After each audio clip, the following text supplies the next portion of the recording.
Hey everyone, happy Easter Saturday to you. I hope you're having a good day and able to enjoy the sunshine despite the lockdown. There's definitely a smell of barbecues on our street, which is making me feel incredibly hungry. My boys have just been outside enjoying the sun, having a bit of a water fight, got nice and wet and muddy, so now they're getting themselves dried up and warm again. But I just wanted to take this opportunity while they're doing that to kind of talk to you about how faith in Jesus has completely changed my life. And I said yesterday I wanted to make today a little bit more personal, a little bit more story based around my own life. And actually it was 16 years ago to this very day that I became a Christian. It happened to be Easter Sunday on that day, the day that we remember the resurrection of Jesus. That was the day that I became a Christian 16 years ago. It feels like yesterday. I can't believe it's been 16 years. But I just come home to my hometown of Grantham after being at Manchester University for just under a year. And I came home that Easter weekend, or that Easter time, because I needed a bit of respite, because life was very difficult in Manchester. I was enjoying life, but actually there's lots of issues that were going on underneath the surface as well that I needed to just escape from just for a little while. So I went home to my hometown of Grantham, spent time with my family, enjoy a bit of home-cooked food, which is always good for the soul, isn't it? And I managed to get a few shifts back at my old job that I had before moving to Manchester, which was working in a home for adults with learning disabilities. And so, because I was pretty poor as well, I'd spent a lot of money over that first period of time at Easter, and I wasn't able to feed myself properly. So it's like, let's just go and get back to work and try and get a little bit of financial security again. So I went back to my old job and went to work at Easter Sunday. I started work at 8 in the morning. It's going to be a long day because I wasn't due to finish till 10 o'clock that night. But I arrived at 8 o'clock in the morning feeling fairly hungover. I think the night before I'd been out with my best mate Sean into Grantham, so I was feeling a little bit rough. But I turned up to work knowing that I had a job to get done, and I had to get residents ready for the day and ready for the fun stuff that we had planned for them on Easter Sunday. So I spent the first few hours assisting the residents to get themselves ready, getting breakfast for them and all that kind of stuff. And then it got to 10:30 in the morning and it was time to have our coffee break and to sit down with the residents whilst watching a bit of telly with them. And I sat down with my morning cup of coffee and I noticed that they were watching the Easter service on telly, and I sat down feeling proper miserable. I was like, come on now, I don't want to watch this. At this point in my life, I just thought that Jesus was a bit of a swear word. I thought it was more of a fantasy than a reality. Even though I'd been brought up in a Christian family and kind of brought up around the Bible and having this understanding of faith and what faith is, I brought myself to the own understanding that actually this is a load of rubbish. It's more of a fairy tale than reality. I don't want anything to do with this. I'm just going to chuck that over there in a minute and kind of in a way stuck two fingers up at faith, stuck two fingers up at Jesus and said, you have no place in my life at all. And so as you can imagine, I wasn't very happy sitting down watching this Easter service on telly. And it's during the part of the service, it normally happens at the beginning of the service, there's all this singing going on and everyone seemed to be happy and there's hands going up in the air and people were jumping and dancing a little bit, and every now and again you'd hear this cry of, "He is risen, hallelujah!" And I'm like, what are you going on about? This is a load of baloney. But it wasn't long before something really changed in the atmosphere, and suddenly I felt this amazing peace in my heart that I hadn't felt, I don't think, ever before in my whole life. Suddenly I felt this joy as well that I hadn't felt, where I was able to laugh like this proper deep-rooted joyful laugh. It wasn't just there to kind of tie someone over on this poor joke that they just told me. It's an actual deep-rooted laugh that just didn't seem to want to go away. It just kept bubbling up and kind of overspilling and coming out without me wanting to. I dread to think what the residents and the colleagues that I was working with at the time thought of what was happening to me. But it was the most amazing experience ever. It was almost as if somebody had managed to liquefy sunshine and just pour it over me. That's the only way that I can describe it. And kind of because of the upbringing that I've had, I came to one solution, that this is Jesus letting me know that he is real. This is Jesus letting me know that actually he does love me, that he did die for me on the cross, that I can be forgiven, and that he can help me in the mess of my life that it had become. So I did what any person would do, and I went to the staff toilet and I gave my life to Christ.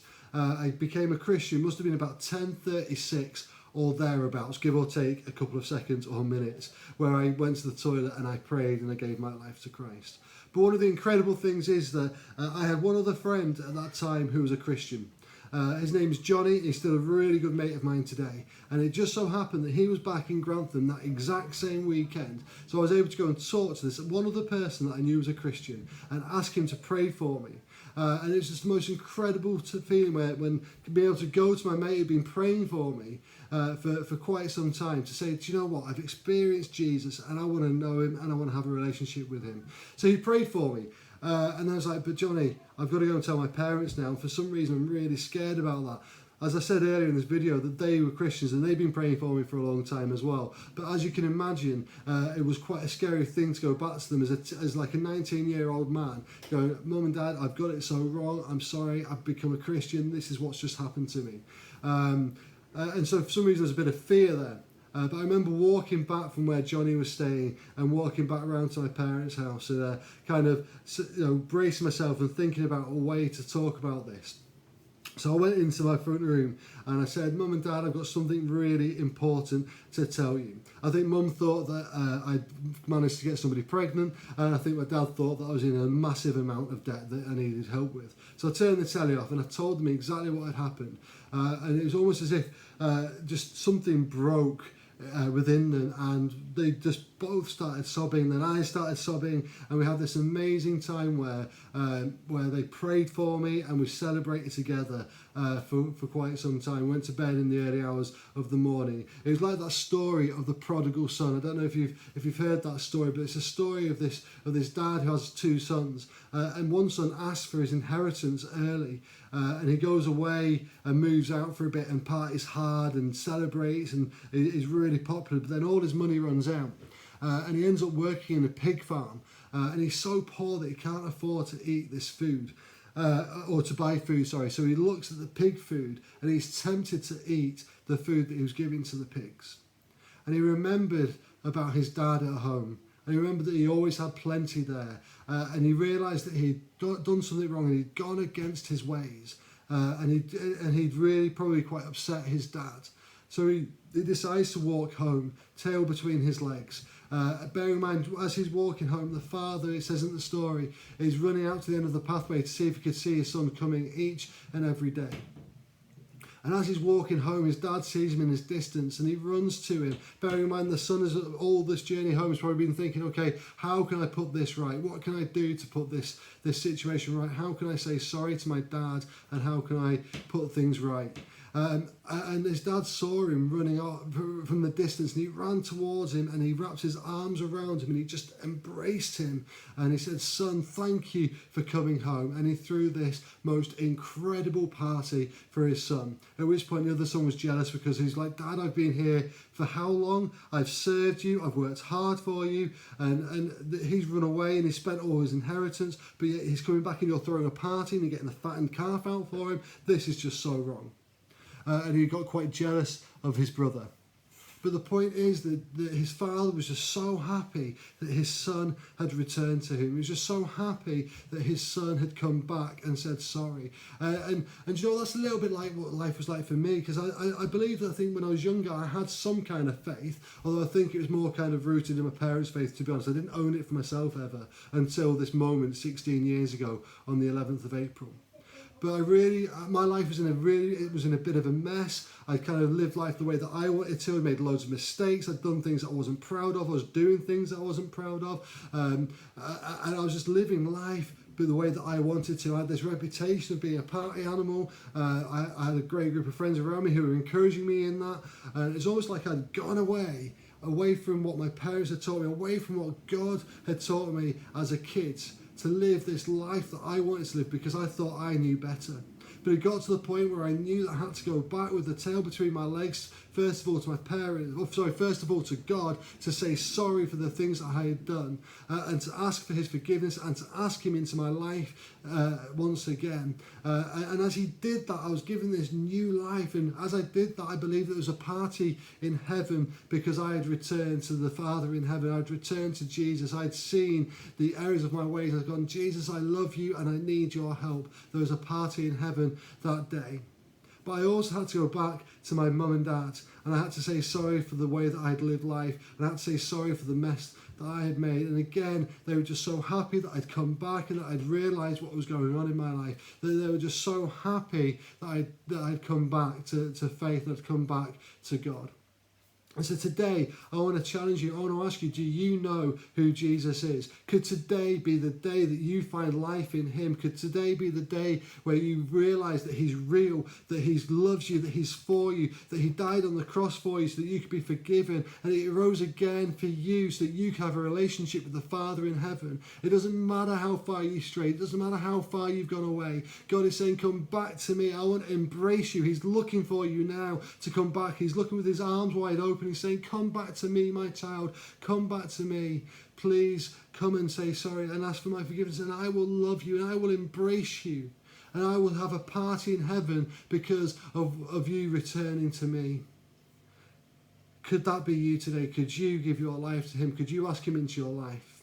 Like I say, you're never too far gone. You've never gone down that path too far for you to come back to God. God will always welcome you back into his arms. Yes, it will mean that we need to change our life. And believe me, the 2 years after I became a Christian, 2 or 3 years after I became a Christian, were probably the hardest years of my life. There were many times during that period where I felt like throwing in the towel again and going, do you know what, God? I'm not sure that I'm experiencing your love right now, because this is hard work. And I hear so many stories of how you've transformed people's lives like that. I've heard so many stories of how you've taken addictions away from people like that. But yet I'm still battling with the same old stuff I was battling with when I first came to know you. I think it's just easier to go back to that and not even try to give up.